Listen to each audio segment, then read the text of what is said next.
আমি কোনো জালে বা ফাঁদে পড়তে রাজি না।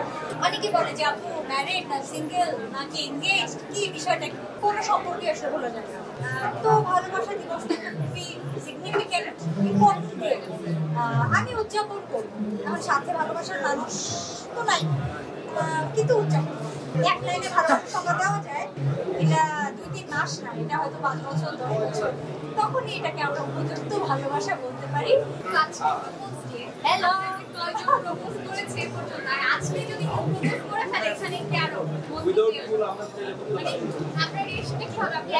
গত কয়েকদিন ধরে আমার বাসায় অনেক গিফট আসছে, কিছু পরিচিত মানুষজন পাঠাচ্ছে, কিছু একদমই অপরিচিত, উপরে কোনো নাম টামও লেখা নেই, কোথা থেকে এসছে। বাট আমি জানি এগুলো অনেক বছর ধরে হচ্ছে এবং আমি খুব এনজয় করি, আমার খুব ভালো লাগে। কিন্তু মাঝে মাঝে অপরিচিত মানুষের থেকে পাওয়া গিফট বক্সগুলো খুলতে খুব ভয় লাগে, মাঝে মাঝে অন্য মানুষকে দিয়ে আমি খোলাই, এটা খুব ইন্টারেস্টিং। বাট আজকের না, আজকে ওইভাবে আসে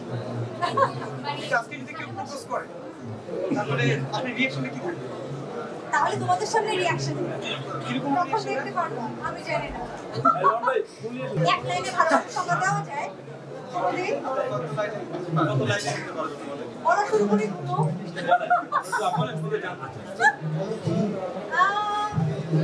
দেখো আমার যা বয়স, তাতে তো আমি অনেক অভিজ্ঞতা নিয়ে আজকে এখানে দাঁড়াবো না, ও কি বলে।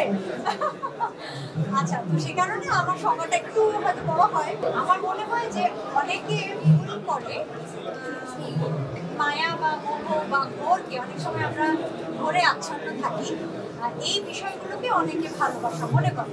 হ্যাঁ, এগুলো ভালোবাসার অংশ বলতে, কিন্তু যখন এই মায়া মোহ ঘোর বা আচ্ছন্ন হয়ে থাকাটা দীর্ঘদিন থাকে, তখনই আসলে এটা ভালোবাসা। এবং এই দীর্ঘদিনটা কিন্তু অনেক লম্বা, এটা 2-3 মাস না, এটা হয়তো 5 বছর 10 বছর, তখনই এটাকে আমরা উপযুক্ত ভালোবাসা বলতে পারি।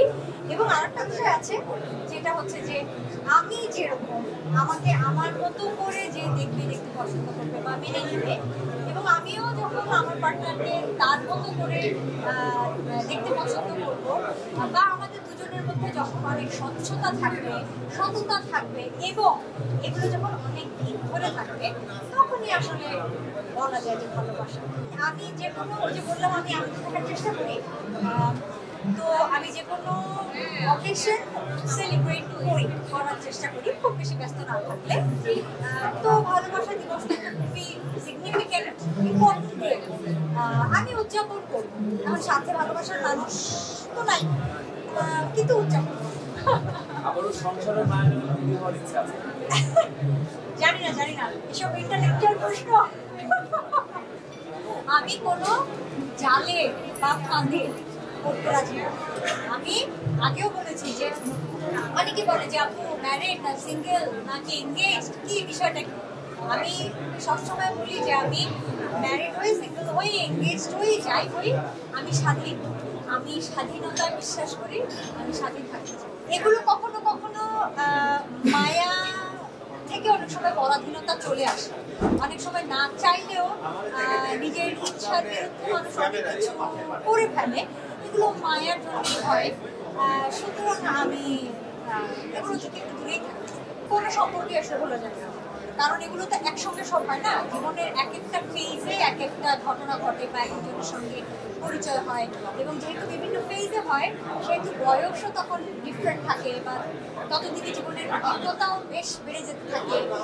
সো আসলে কাউকে ভোলা যায় না। এই যে আমি এখানে দাঁড়িয়ে কথা বলছি, আপনারা আমার ভালোবাসার মানুষ, তাই না? এই ঘটনাও তো আমি মানে কখনোই ভুলবো না। তো এটাই যে না, আমার মনে হয় কখনোই কাউকে বা কোনো ঘটনা বলে না, মানুষ ভুলে